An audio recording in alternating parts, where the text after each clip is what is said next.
Good afternoon, Kuma-san. Good afternoon. Thank you so much for accepting the interview. If you don't mind, I will ask you a couple of general questions about Japanese cities. Okay. I think you live near Kagurazaka, the Shotengai, or the Merchant Street. Yes. And when we walk through Kagurazaka, we feel that, or I feel that it's a model of city that is slowly declining or maybe disappearing. Yes. Are you worried about this loss of culture of Tokyo? Yes, Kagurazaka still, we can feel the atmosphere of Edo period. The street is very narrow and and some steps. This Kagurazaka is designed for human, not for car, and not for concrete. And most of the buildings in Kagurazaka, the people are still using wood, and the 1-2-story buildings. But that kind of district is disappearing in Tokyo. It's very, very pity. And the concrete boxes destroyed our cultures, and also concrete boxes destroys our mentality. And instead of concrete, I want to use wood as possible as can even for big city. But so when you compare, for example, in your office in Paris, or you compare other cities who try to stay horizontal, let's say, or stay at a human scale, do you think Japan would have a way to keep Shotengai as they are, even though people are aging and even though the economic model is changing? Yes, for aging society, the low-rise building can be the best solution. And high-rise apartment is giving us stress, and it is not good for it, especially for elderly people. And I prefer the districts with low-rise building. My office in Paris is sitting at Oberkampf. As I like this kind of atmosphere, and also this district is very close to canal, and Kagurazaka is also close to Edogabashi River. That kind of relationship is very necessary for human. But so why you feel you are so much popular, let's say in France or in Paris, and in Tokyo? Your message of human scale architecture seems less. Of course, you have very big success, but you seem to be extremely busy, extremely popular in France. So why do you think this perception is not so prevailing in Japan today? I think before the 19th century, Japan didn't have concrete. And the Japanese mentality and Japanese cultures is very much related with wooden building, the intimacy of wooden building. And the people want to go back to that kind of city, the wooden city. And in 20th century, that kind of cultures was totally destroyed by big concrete boxes that came from America. And also the same thing is happening in France. The French historically has very dense human city centers, and as people are feeling the nostalgia, that kind of building. And Japan and France, the same trend is happening together. So I saw you restored the JP Tower, you participate to the restoration of JP Tower. So when you compare to a project in France and the project in Japan, what are the differences in terms of restoring a building? Is it the same idea, or can you can destroy more in Japan so you protect less, or is the wooden structure another challenge? In France, there is a strong tradition of restoration, and for restoration, we basically work with Bâtiment Français. Bâtiment Français is a special architect. They know the history very well, and as a collaboration with them is always very exciting for us, But in Japan, we don't have that kind of system, and we don't have that kind of tradition. And to preserve the old part of the JP building is not easy. But as Hatoyama-san, politicians supported the preservation, and finally we could preserve the old part. But still, in Japan, it's not easy.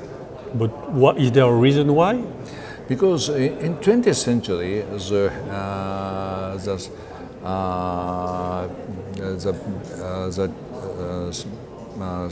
Scratch and build. Scratch and build it was a standard of the society. As an old building, people thought it was bad building, and to destroy old building is meant to creating a good future, and it is a typical mentality of 20th century Japan. But now, even in Japan, the people are changing their mind, and especially young generation like to live in the old small house, and that kind of trend is good for future of Japan. But if you look at big development like Toranomon or the Skytree, Skytree is a kind of totem of big and tall. So, do you think these are two fighting trends, or? Yes, it's a big company. Still demolishing the city, and it maybe it's necessary for their business. But most of the people in Japan don't want to live in that kind of skyscrapers, and it's very limited people prefer to live there, work there. But most of us still love the intimate, low-rise buildings with natural material. But so when you look at big, centers that are more and more concentrated, like Shibuya or what's becoming the center of Tokyo, are you worried by this trend? Yeah, but some centers, as for traffic, we need some new traffic system. But generally, the city should have intimacy. City should have the natural atmosphere, because those intimacy and those natural feeling is basis of our culture and our mentality and our human relationship. So you talk about Japanese culture and architecture, which of course comes a lot from wood originally, and it seems that this is in conflict with isolation, with dannetsu, and with not letting the air flow. Is there a way to reconcile these views? Yes, as wooden buildings, traditional wooden buildings in Japan, the natural ventilation was the basis of our space design.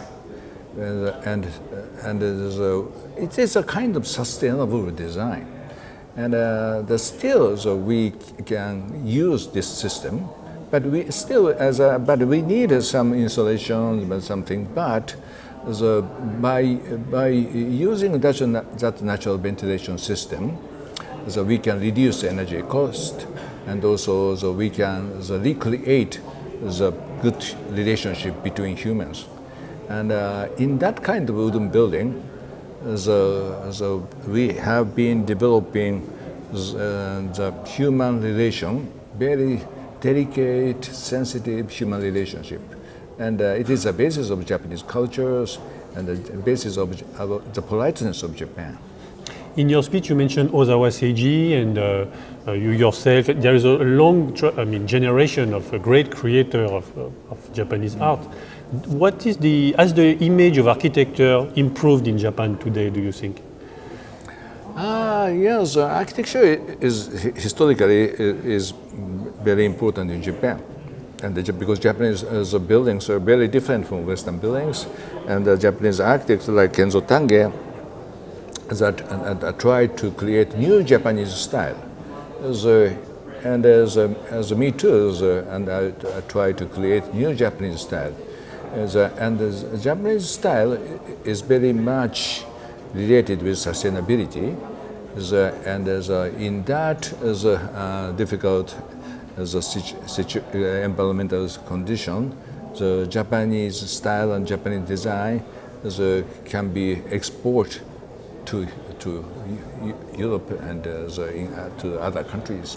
So you're famous for doing very small project, like let's say a Starbucks, and very big project like a stadium. When do you decide if a project will balance or will unbalance a city, for example? Would you refuse a stadium if you feel it's not within the shape of the city? Or do you think there is always a way as an architect to find your place? Yeah, I think the small project is also very important for the city. The small project is in the small place can change the city, I believe. And a big project, of course, is important for the country. But especially in Japan, the people really love small projects. And the tea house is a good example of that kind of small project. And I want to use some interesting idea from tea house for the contemporary project. Kengo Kuma, thank you very much. Yeah, welcome. Thank you.